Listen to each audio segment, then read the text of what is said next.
Plastic items ആണല്ലോ. അതൊന്ന് നിർത്തിയിട്ടേ ഈ സാധനം കുറച്ചേക്ക് വെച്ചടിച്ച് ഒന്ന് അടിക്കാം. ഇത് മെഡിക്കലാണോ? ഇത് ഗ്ലൂക്കോസ് ഗ്ലൂക്കോസ് തീ പിടിക്കുന്ന സാധനമല്ലോ.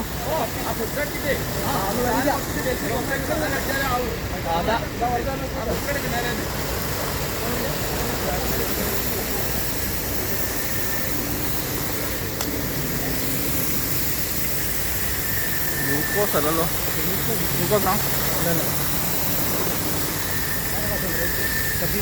അത് ആളി കത്തുന്നുണ്ട്. അവിടെ നിന്ന് അടിക്കണം തോന്നുന്നു.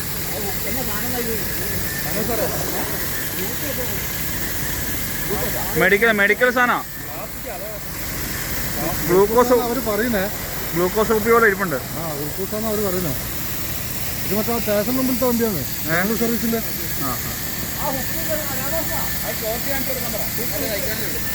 ഇത് അവിടെ കത്തുന്നുണ്ട്.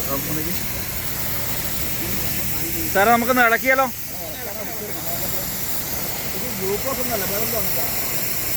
ഒന്നും പിടിച്ചാൽ ഞാൻ ഒരെണ്ണം കൈ പിടിക്കണേ. ഗ്ലൂക്കോസാ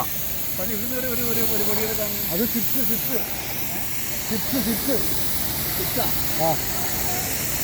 സോഡിയം ക്ലോറൈഡ് കേട്ടോ സാറേ. സോഡിയം ക്ലോറൈഡ് ആണേ. അതിന് ഫോണിൽ വെച്ചാൽ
മൊത്തം സോഡിയം തന്നെയല്ലേ?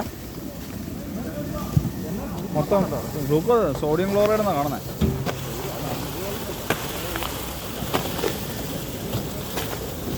അത് വേറെ കുപ്പിയാണല്ലോ അതിനകത്തുള്ള. അത് സോഡിയാണോ?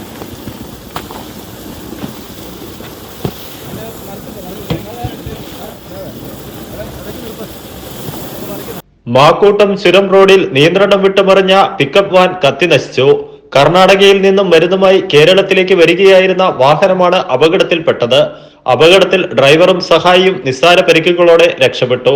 ഇരിട്ടിയിൽ നിന്നുള്ള 2 യൂണിറ്റ് ഫയർഫോഴ്സ് സംഘം എത്തിയാണ് തീ നിയന്ത്രണ വിധേയമാക്കിയത്. കൃത്യസമയത്ത് ഇരിട്ടിയിൽ നിന്നും ഫയർഫോഴ്സ് സംഘം എത്തിയതുകൊണ്ടാണ് വാഹനത്തിൽ നിന്നും വനത്തിലേക്ക് തീ പടരുന്നത് തടയാൻ കഴിഞ്ഞത്. വലിയ അപകടം ഒഴിവാക്കാൻ കഴിഞ്ഞതായി ടീം അംഗങ്ങൾ പറഞ്ഞു. മാക്കൂട്ടം ചുരം പാതയിൽ അപകടങ്ങൾ നടന്നാൽ ഇരിട്ടിയിൽ നിന്നുള്ള ഫയർഫോഴ്സ് സംഘങ്ങൾ എത്തിയാണ് രക്ഷാപ്രവർത്തനങ്ങൾ നടത്തുന്നത്. അപകടത്തിൽ വാഹനം പൂർണ്ണമായും കത്തി നശിച്ചു. ഇരിട്ടിയിൽ നിന്നുള്ള ഫയർഫോഴ്സ് സംഘത്തിൽ ഗ്രേഡ് അസിസ്റ്റന്റ് സ്റ്റേഷൻ ഓഫീസർമാരായ എൻ അശോകൻ, അബ്ദുള്ള, ഫയർ ഓഫീസർമാരായ Thomas, Justin, Aneesh Mathew, Anok, home ഗാർഡുമാരായ ബിനോയ്, രാധാകൃഷ്ണൻ എന്നിവർ പങ്കെടുത്തു.